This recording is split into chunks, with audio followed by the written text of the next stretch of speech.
What is going on, everybody? James Hancock here. I'm back to review the new film Rolling Thunder Revue, a Bob Dylan story by Martin Scorsese. I've been really slacking on this channel lately due to some traveling, but I'm determined to hurl myself back into this endeavor for the rest of the summer. And what was interesting was how this Netflix documentary proved an ideal opportunity to get fired up about this channel again, because so much of the film is all about musicians, poets, and writers, essentially ambitious maniacs, finding new reasons to get excited about their work. The doc's all about a tour called the Rolling Thunder Revue, where Bob Dylan and some of his favorite collaborators went on tour from the fall of '75 through the spring of '76. But they weren't playing at giant 20,000 person arenas. The goal was to hit as many small nightclubs as possible and to get to know America as it stood on the eve of the bicentennial of our country. Apparently the tour was an absolute disaster financially, but creatively it yielded a huge bounty, and more musicians kept joining them on their mad mission. For example, Joni Mitchell, who was booked to play one gig with the Revue in Connecticut, ended up having so much fun with them that she ended up sticking with the Wandering Troubadours for the rest of the tour. Most of the footage in the movie was shot at the time and has been lovingly restored by Martin Scorsese and his team, but they've also wisely chosen to throw in some brand new interviews with Bob Dylan and his partners in crime at the time. The result is a film that feels both like a snapshot of the era as well as a reflection on where Dylan stood at that time as an artist. While he might dismissively say that he barely remembers that period and that only ashes remain, he did manage to record one of his best albums along the way, Desire, which features the now classic song Hurricane, along with many other personal favorites of mine. I wasn't born until a few months after this tour ended, but I have a lot of sentimental affection for the Dylan of this period. My senior year in high school, I listened to Desire basically until the CD disintegrated, and while Blood on the Tracks remains my favorite Dylan album, I had an incredibly warm and positive emotional response to this film, seeing so many of these songs performed in concert for the first time. I've seen Dylan play one time back in the summer of 1995 when I graduated from high school, and I have almost no memory of the experience apart from the fact that Dylan joined the Grateful Dead for a show in DC where I was lucky enough to have a ticket. But this is not the first time that Scorsese has put a smile on my face on this front. His much lengthier documentary on Dylan, No Direction Home, released back in 2005, was 6 hours of pure heaven, which I watched during a soul-crushing hangover back when it was first released. And if you're noticing a recurring theme of my consuming a lot of drugs and alcohol while listening to Bob Dylan, I make no apologies. But for me, the high watermark in the association between Bob Dylan and Martin Scorsese has to be the concert film The Last Waltz from 1978. It remains my all-time favorite concert film. But what's interesting is how Martin Scorsese and Bob Dylan come from the same era, but they feel like they're worlds apart, like they just lived in two different centuries. In his movies, Martin Scorsese is all about the Rolling Stones, not Bob Dylan, and yet somehow they keep cooking up cinematic gold for our viewing pleasure.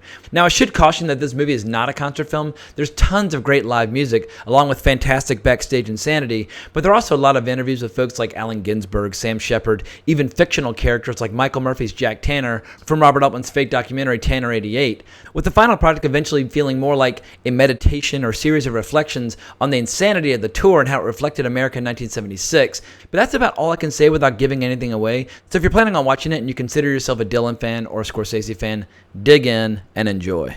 So with the broad strokes out of the way, let's discuss some details. First and foremost, I just found the film to be inspiring. At this point in his career in 1975, Bob Dylan had nothing to prove. He'd already delivered some of the best albums recorded in the 60s and 70s. He'd created the score to my favorite Western, Pat Garrett and Billy the Kid. And after an 8-year break from touring from 1966 to 1974, he triumphantly made his return touring with the band to sold-out shows. He was a legend in his own time, and he could have kicked the fuck back for the rest of his life if he wished to.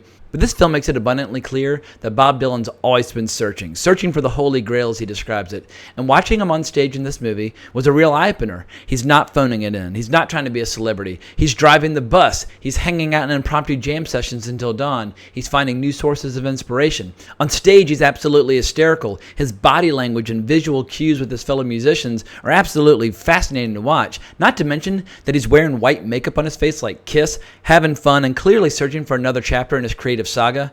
He certainly finds it. The addition of Scarlett Rivera to the group makes a huge difference. If you've heard Desire, you know that her skills in the violin are hauntingly beautiful. She makes Bob Dylan's music of the time totally distinctive from what came before. But even better is how she gets into the spirit of the spectacle of the tour by always carrying a sword and participating in these wild orgies at night. But the tune they played together, One More Cup of Coffee for the Road, is a personal favorite of mine. What's clear in this film, however, is how eager Bob Dylan was to collaborate. When he discusses performing with his longtime friend Joan Baez, he describes how the two of them together can sing pretty much anything, and how he hears her voice in his sleep.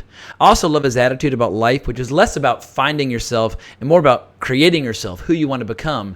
The act of creation is at the heart of this film. And that's not to say that all acts of creation are equal in this film. Bob Dylan was surrounded by a circus of babbling idiots and lost souls whose minds had clearly been destroyed by the 60s. And love them or hate them, this film definitely forces the viewer to spend a lot of time in their company.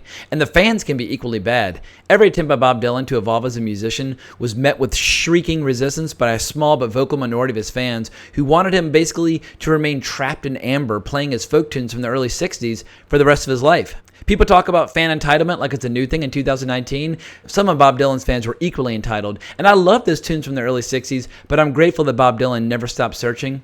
But when it comes to this movie, I'm also grateful for the humor sprinkled throughout the film. There's some great scenes detailing Sharon Stone's encounter with the tour and how she was asked to join them on the road. And at one point, Bob Dylan lied to her and said that he wrote a song about her. And she absolutely bawled as she listened to the song Just Like a Woman for the first time, only to learn later that he had recorded it 10 years earlier.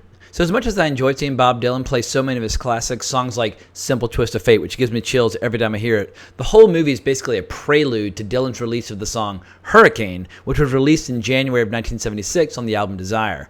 And this was not a song that Dylan just wanted to exploit in order to turn a fast buck. We see footage of him at Columbia in New York pushing for this lightning-fast release, all in an effort to increase public support for Reuben Hurricane Carter's release from prison after being wrongfully convicted for a crime he did not commit.